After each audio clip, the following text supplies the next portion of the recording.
Hi, my name is Jordan. Thank you for clicking on this video on effective communication. There's really three key things that I want to talk about in this video. I think that will make a dramatic impression in your speaking and dialogue with others and how they receive you. What I'm going to first talk about is stop volleying back and forth with statements and actually drill down on the person you're talking with by asking at least 3 questions about the topic or interest.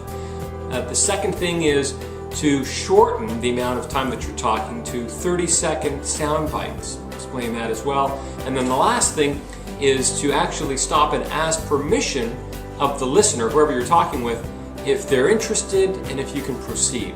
So let's look at the first one. My observation over the years is when you look at two people speaking, they're really not speaking with each other in a manner that is of interest for one another. They're waiting for the other one to stop speaking so that they can speak.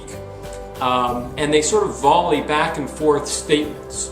So it might be something like a 10-year-old says to his friend who's also 10, this could be also for a 30 or 40-year-old or a 60-year-old, geez, I really don't like my teacher, she's mean.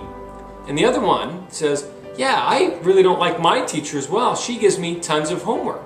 Well, and the other one, and the first one would say, well, you know, yesterday my teacher said this to me and I thought it was tremendously mean for me.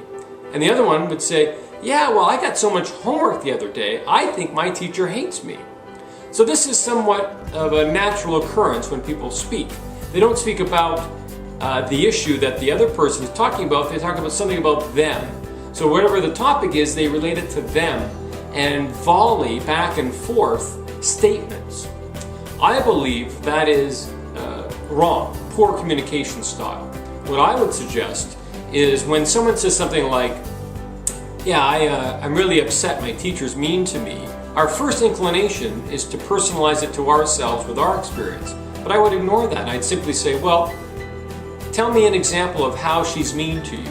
Question number 1. Well, she was mean to me yesterday. She singled me out in class for speaking and grounded me after school.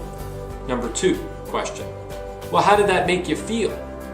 Well, I really felt terrible after. I feel that she's really isolating me from everybody else. There's a ton of other people who are speaking as well. Question number 3. Well, how is that going to affect you going forward? What are some things that you can do to try to avoid that situation with her? So what you're doing is you're trying to understand better the person's issue by asking at least 3 questions. Wait until they ask you permission about your situation. So you want to wait until they say something like, well, have you ever had this experience, or does your teacher do this to you? Then you're given permission to answer. So number 1, do not volley back and forth statements. Stop yourself from doing that and drill down more with the person that you're talking with about their issue. The second thing is not speaking for increments longer than 30 seconds initially. Now here's what I mean. So let's say you did that, you asked a number of questions, then the person finally turned around and said, has this ever happened to you with your teacher? Now a lot of times you may want to speak for 3-4 longer minutes about something that happened to you, an experience that happened years ago or happening right now. You want to shelve that feeling of a longer talk, more than 30 seconds. So you want to be able to say something like, well, yeah, I remember when that happened to me. It happened just a couple years ago. I was taking a night school course and my teacher was really, really mean, singled me out as well, and I was really affected by it. Stop. You want to give sort of a 15 to 30 second sound bite. If the person you're speaking to is interested in what you've just said, they'll then say, well, really, tell me more, or what happened, or they'll ask you for more information. If they're not interested, they're not going to ask you. If you don't do this, and you speak for 4 minutes, 3 minutes longer on a topic, A, they're maybe bored, the person that you're speaking with. 2, it's just information overload. 3, it's just not an issue that they're interested in, because you're not checking in with the listener. So the first thing is, don't give longer than a 30-second answer. If they're interested and they say, tell me more, that gives you permission to expand on your answer, give a little bit more detail, but then I wouldn't expand more than a minute. And I'd stop after my minute after speaking, and see if they are still interested, and they may ask more questions about it, allowing you or giving you the permission to really expand on the issue. So this is a dramatic change from what you're used to, which is speaking for minutes on end about a topic without having the listener check in to see if they're even interested or not. Now, the last thing about communication, since a lot of people are not schooled in effective communication, I believe most people are poor communicators from my experience. Therefore, when you stop after 30 seconds, they may not ask you a question because they're used to volleying back and forth. So they may then internalize what you just said and give an example about them in that same situation, even though you've wanted to expand on it. So here's what you do. After you've spoken for 30 seconds, stop and say this. Is this of interest to you? Would you like me to proceed and tell you a little bit more? It's an amazing, powerful line. Because they're not schooled in effective communication, you're now implanting really a question because you want to proceed, and you're also checking in with the listener. So, let's recap what we've done.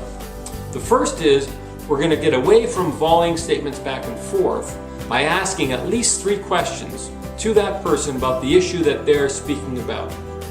Number 2, when we do get a chance to participate and communicate, we're not going to speak longer than 30 seconds initially. You can speak longer after, but your initial response is a maximum of 30 seconds. Then you stop and you wait for that person to ask you information or questions about that, giving you permission to give a longer explanation or a minute or 2 explanation. Stop. If they're still interested, you can really expand on that topic. And lastly, because most people aren't effective communicators, you want to plant the seed in them that allows you to continue with your conversation. So you speak for 30 seconds and then you say, is this of interest to you? Would you like me to tell you a little bit more? If they're interested, obviously they're going to say yes, and you can. If they're not interested and you need to be prepared, sometimes people will say, well, frankly, that's enough information. I don't need to know anything more. Now that may catch you off guard because you have a lot more to say on the topic, but maybe you've given enough information in the first 30-second soundbite that they don't need any more information.